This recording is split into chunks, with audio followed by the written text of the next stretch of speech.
Half a month after the incident at Corellia Fortress, a sense of lingering unease still hung over the Empire.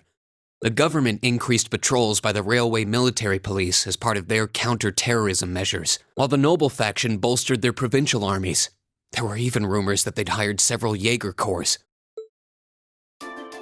At the center of everything was the Imperial Liberation Front. They had allied with a terrorist group from the Republic of Calvert to attack the trade conference in Crossbell, and as we'd seen firsthand, had attacked Corellia Fortress in an attempt to fire the 2 railway guns stationed there. They'd made it abundantly clear that they were no mere insurgents. These were dangerous people we were dealing with. And following their attempts to target Chancellor Osborne and the Reformist faction, rumors started to spread of a possible connection between the Imperial Liberation Front and the noble faction itself. Meanwhile, new information was filtering in from Crossbell that surprised us all. During the conference, one of the representatives of Crossbell's state government made the daring declaration that Crossbell would soon declare its independence, breaking free from its neighbors Calvert and Erebonia. To no one's surprise, both the Imperial government and the noble faction dismissed it as nothing more than delusional raving. But one thing was clear: that declaration only served to increase the tension in Erebonia and across the continent.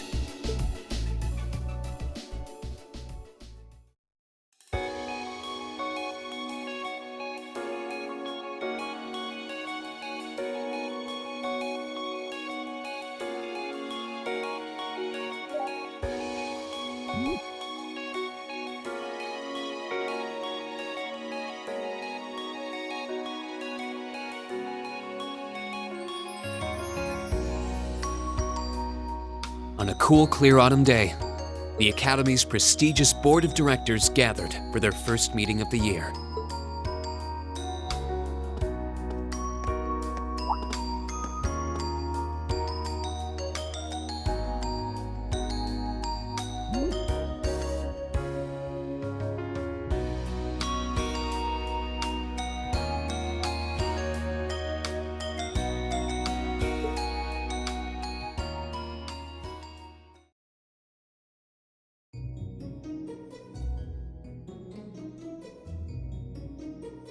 And that concludes my biannual report. Good, good. It seems the Academy is running like a well-oiled machine. No administrative issues to speak of. Student performance is sitting comfortably above the national average on exams and on general aptitude tests, too. The second-year students seem to be having a banner year as well. The Student Council president, in particular, has built up an outstanding array of extracurricular achievements. Well, she attended last month's trade conference, and from what I hear, she put the professional secretaries to shame. I only wish the conference could have ended on a more positive note. I'll say, the share prices of my company have been on a real roller coaster ride ever since. Undoubtedly, what happened at the trade conference has wreaked havoc on the economy as a whole. But moving on. I couldn't help but notice in the recent exam reports that Class 1 and 2's academic performance seems to be slipping. Perhaps the preferential treatment given to the upper-class students is hindering their scholastic development? Well, students belonging to the nobility are allowed to return home during August to learn more about their family's lands. It's a tradition here, but one I can't help but wonder if we've outgrown the need for in this modern age. If I may, traditions accumulate and hold meaning only so long as they're preserved. Our nation's culture, its arts, its social classes, all are rich with tradition that makes Erebonia what it is, and I believe we have a duty to protect and uphold them. After all, does not this very institution champion the ideals of its founder, Emperor Dreigels? Indeed it does. Though I've always understood Dreigels' intent to be the founding of an academy for the people. Even 200 years ago, when education was seen as the province of the nobility, male commoners were permitted to enroll. Today, we have plenty of young women attending, and the commoners easily outnumber the nobles on campus. Perhaps it's time we started taking strides to realize Emperor Dreigels' true ideal. You seem to be laboring under a few misconceptions here. Commoners were permitted to attend, but only as retainers. Retainers served knights, who served lords, who served the emperor. That's the way the Erebonian society functioned. From that vantage, the structure of the academy in its earlier days certainly seems to have embodied that social order. And if that's so, what is there to suggest that it's not the social order itself that has become the aberration? Well, For one, if that were the case, it would be far easier for me to see my views put into practice. But I can hardly get a word in edgewise between you two. Well, I'd certainly enjoy a return to the way things were in Dreikel's time, at least in that particular respect. Our apologies, Your Highness. well, our role here is to consider your views and work toward implementing them. See what I mean? Would you be so kind as to help me out here, Principal? I'm here to moderate this board. It wouldn't do for me to express my position on the issues at hand. That said, I'm sure your passion for reform will triumph in the end, Your Highness. I suppose I should have known better than to look to my old teacher for sympathy. It warms my heart to see such a fine teacher-student relationship. Now, if I may, I'd like to steer this discussion toward a rather timely topic. We've already touched on the issues regarding the Orbal Net and the Orbal Staves, but I'd like to stress again that the adoption of new security measures for the Orbal Net should be a top priority. Well, I'm certainly inclined to agree. But we'll have to rely on the Foundation directly, as things are looking a little shaky with the IBC. You can leave that to me. The other matter I'd like to review is the use of the Orbal Staves and the Arcus units. Or more specifically, we need to talk about how Class 7 should operate from here on out. Setting aside the fact that my daughter is a member of Class 7, I think we need to reconsider how the class should be run, in light of what happened at Gorelia Fortress. While it certainly proved an excellent chance to see what the Arcus units are capable of, I have serious doubts about whether we should carry on with these field studies, given the current political climate. It would be difficult to do so, I admit. With the terrorists at large and the problems in Crossbell unresolved, these are uncertain times. At the very least, I believe it may be in the class's best interest to cancel this month's field study. We could always resume them once the terrorists have been arrested and the situation in Crossbell calms down.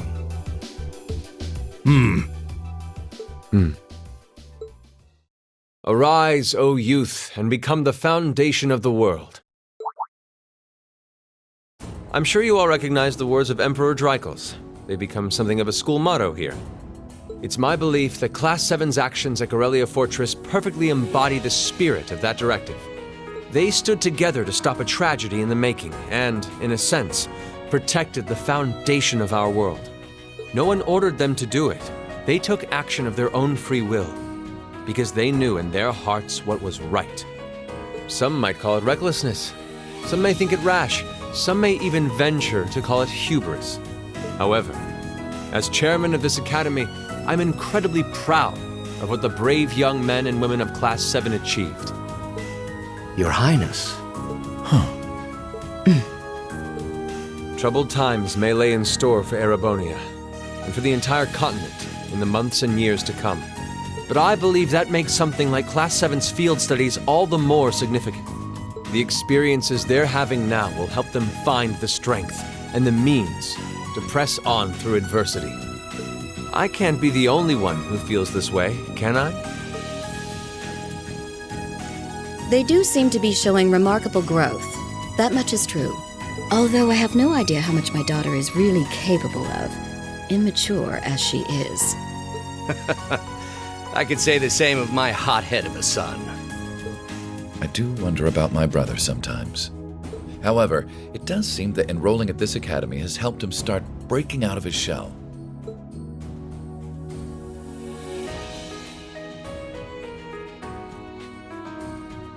With the Academy Festival coming next month, we hadn't even planned a field study.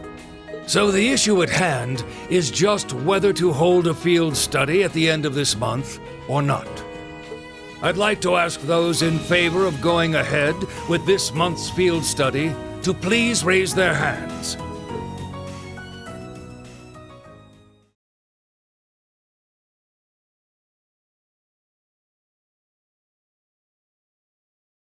All right, I'd like to begin by taking everyone's ideas for our class's part in the school festival.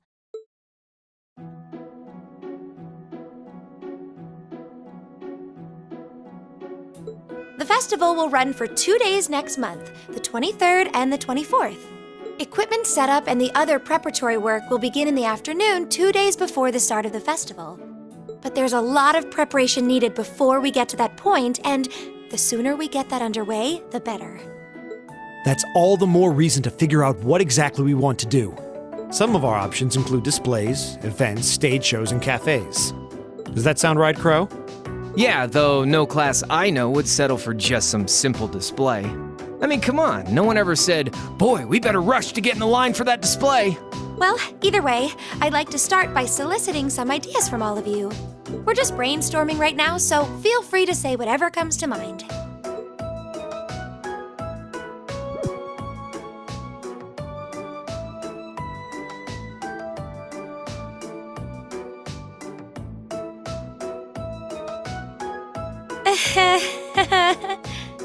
Would it kill you all to give just a teensy bit of cooperation?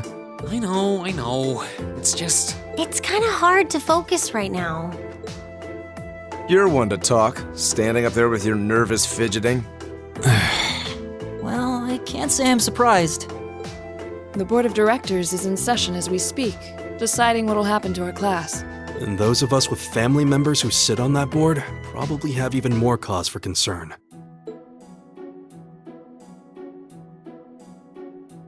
You can say that again. We can't even be sure whether there'll be a field study this month. That's about the long and short of it.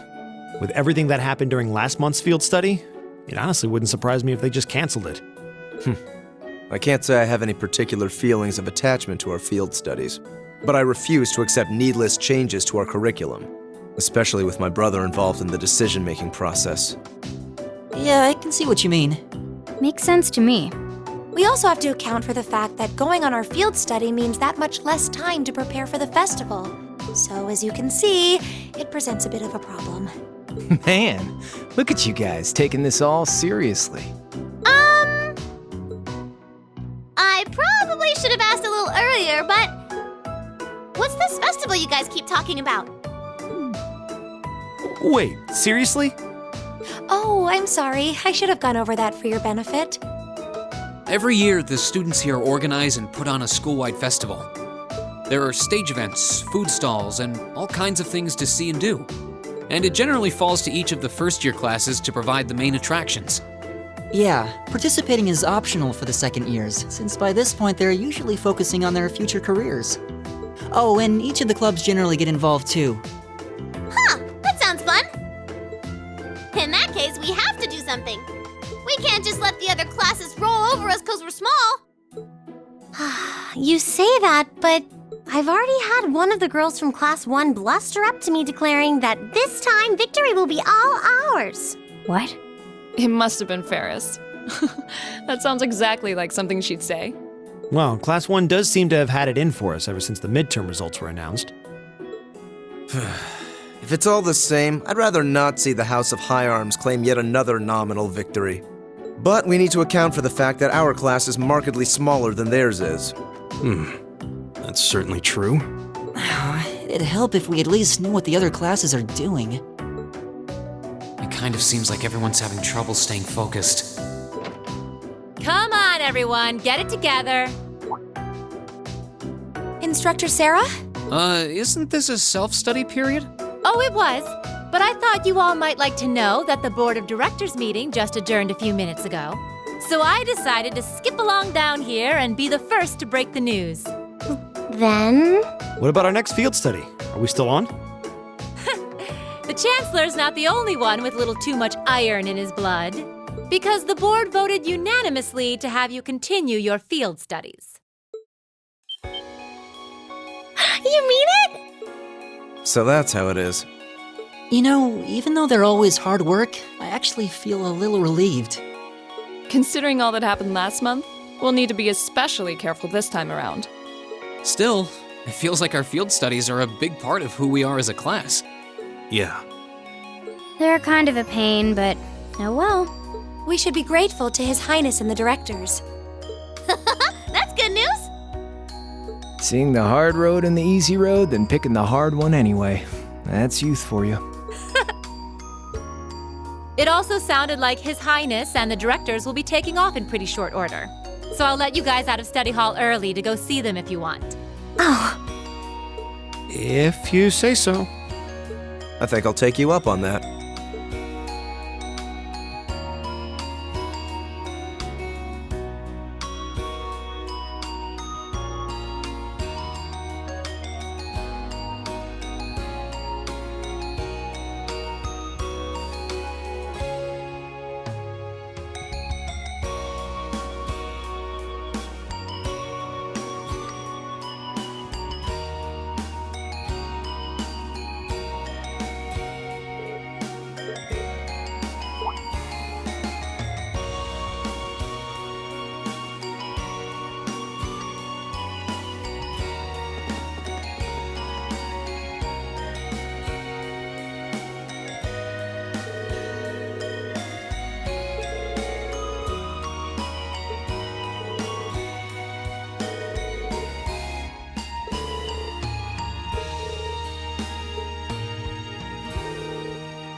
Still, I wasn't expecting to find myself indebted to you again so soon. Without your intervention, the Chancellor and I would have met our maker in Crossbell. Don't mention it. We're just relieved you're all okay, Your Highness. Indeed. I'm glad you were able to focus on making a positive contribution at the conference.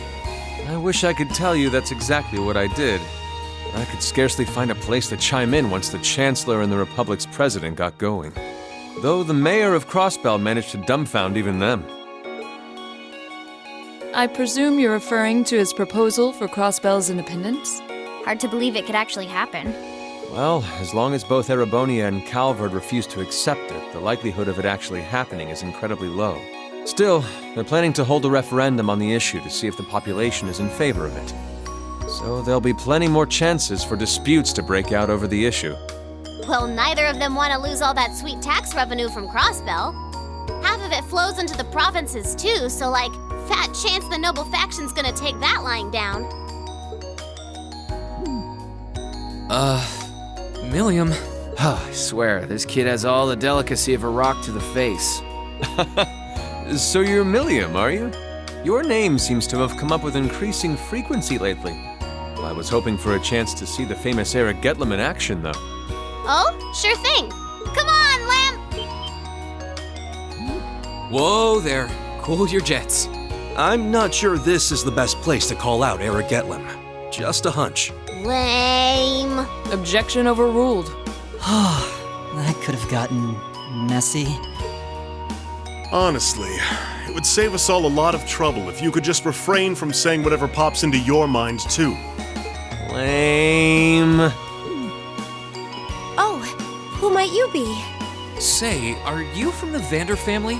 The one who serves as the prince's bodyguard? Oh, did Neidhart mention me?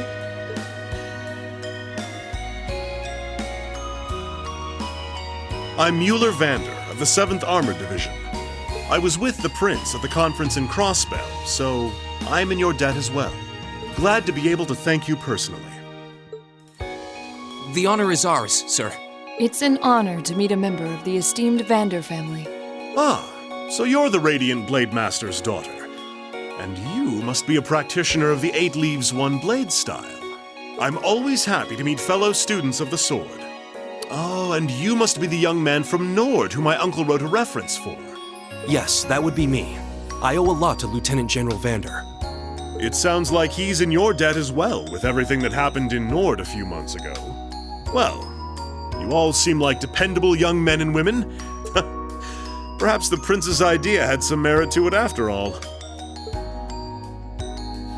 See? What did I tell you? And it's not just Class 7 either. The whole academy seems so full of life. Perhaps I should take this opportunity to break down social barriers by getting to know all of them in the academy's pool. If you really want to work up a sweat, I'd be glad to let you run back to Heimdall. If you kept up a good sprint, I'll bet you could even make it in a couple hours. You'd actually make me do it, too. Cruelty. My name is Mueller. It's like their hearts practically beat in sync. That's certainly one way to look at it. I wonder how long they've known each other.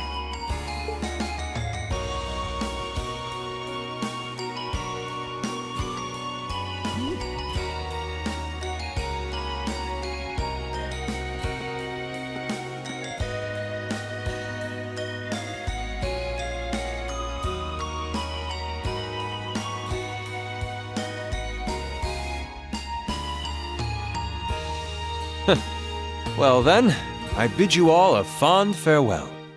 I hope we have the chance to meet again soon.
Insects, huh? Well, it is fall, I guess. Hard to believe I've already been here half a year. The festival used to seem so far off, and now it's just next month. The past 6 months really have flown by. Huh? Is that you, Reed?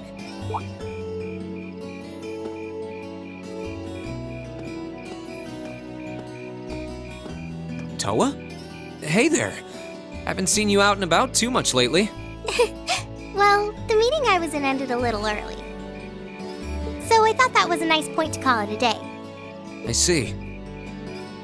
Did you guys discuss the Academy Festival? Yep. We've still got a lot we need to nail down before next month to keep the preparations running smoothly. There's enough to discuss that we're actually meeting again tomorrow. Sounds like work's really keeping you busy then. By the way, have you figured out what you'd like me to help you with tomorrow? I'll even take the tasks now if you have them handy. Oh, I usually sort those out before I go to bed. I guess I could go over them now, but there's some shopping I really need to do. Sorry, is it okay if I give them to you tomorrow morning like usual? That's totally fine. Reen, there's something I want to tell you, and I'm sorry it's taken me so long to say it, but I want you and everyone from Class 7 to know how grateful I am for what you did at Corellia Fortress. Oh. It's fine, really.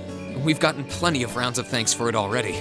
We just kind of ended up in the wrong place at the right time, and we were lucky the instructors were there, and... That doesn't change the fact that you saved my life. I wasn't on the same floor where the conference was being held, but if a shot from the railway guns had hit Orcus Tower, I doubt I'd be standing here today. Toa, I'm just glad you're safe. Thanks. Anyway, I feel like I'm just kind of babbling on and repeating myself now, so I'll stop myself here. Huh. She's awfully conscientious, isn't she? Oh, you said you were on your way out to do some shopping, right? Is there a lot on your list? Well, a pretty good amount, I suppose. Oh, and I just remembered I need to pick up that stuff at the bookstore, too. Then after I get everything I need at the general store, I might have to make a trip back here to drop it off. You could do that. Or I could come along with you and help carry all those bags. So how about it? No strings. I just feel like you could use a hand.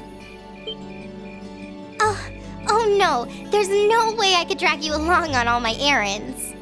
I mean, sure, it'd be a big help, but I just feel so bad asking you to do it.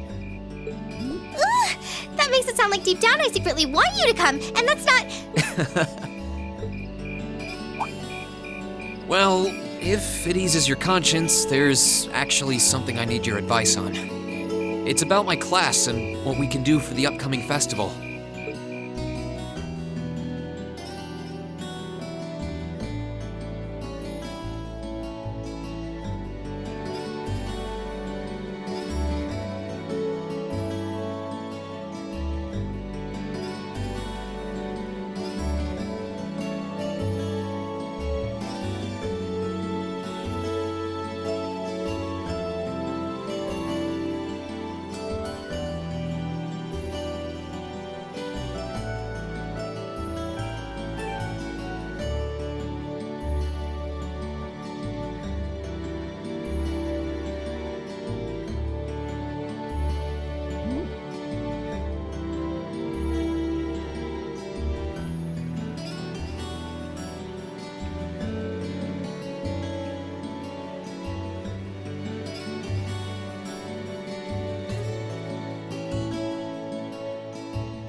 That should be everything. Wow, is it this late already? I guess the sun has started setting a little earlier lately.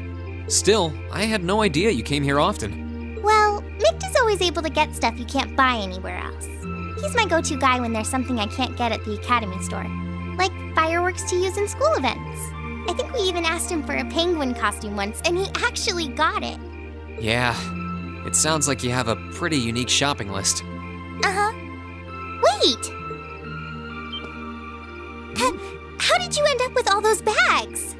Oh no, I'm so sorry. Here, give me some of those. Don't worry about it. I'm fine. You're carrying plenty as it is. Sorry, Reen. Well, how about we take a break in the rest area over there? I'll buy you a coffee or something. You wanted to ask me something about the Academy Festival too, right? Ooh, yeah. That does sound like a problem.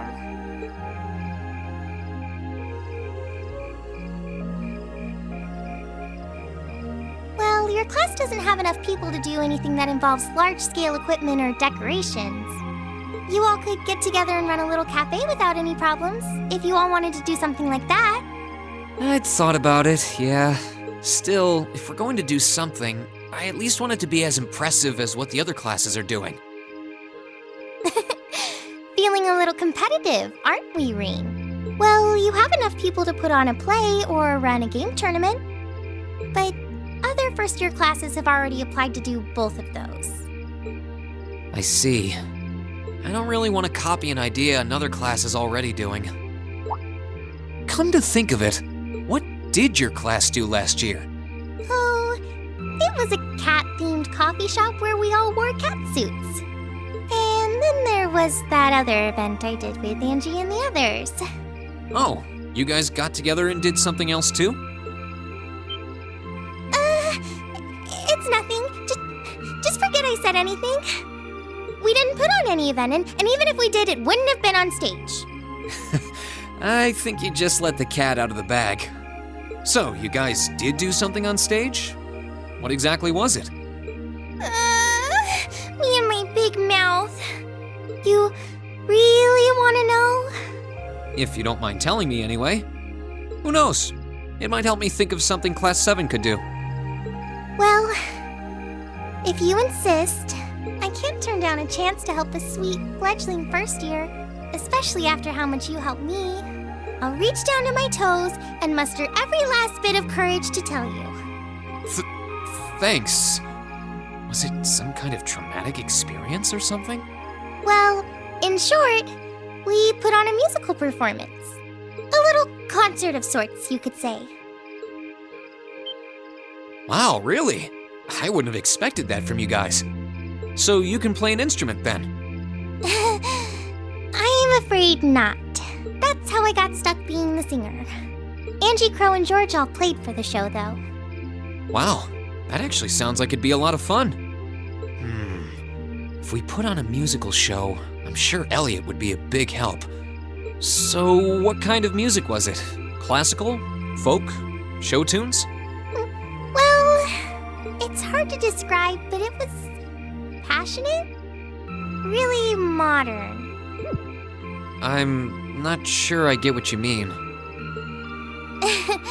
Well, it's not really a genre that's caught on in the Empire yet. You definitely wouldn't hear it played in Heimdall's Opera House, that's for sure. Huh? Alright. Do you have some free time tomorrow evening? If you can't come until after you're done exploring the old schoolhouse, that's okay with me. Tomorrow evening? Yeah, I should be free.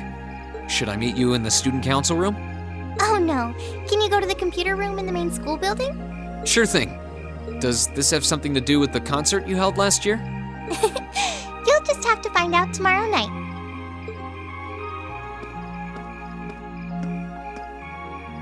Anyway, sorry to keep asking favors of you, but would you mind coming to the lower class dormitory with me? If we stay out here much longer, we're going to miss dinner at the dorms. You have a point.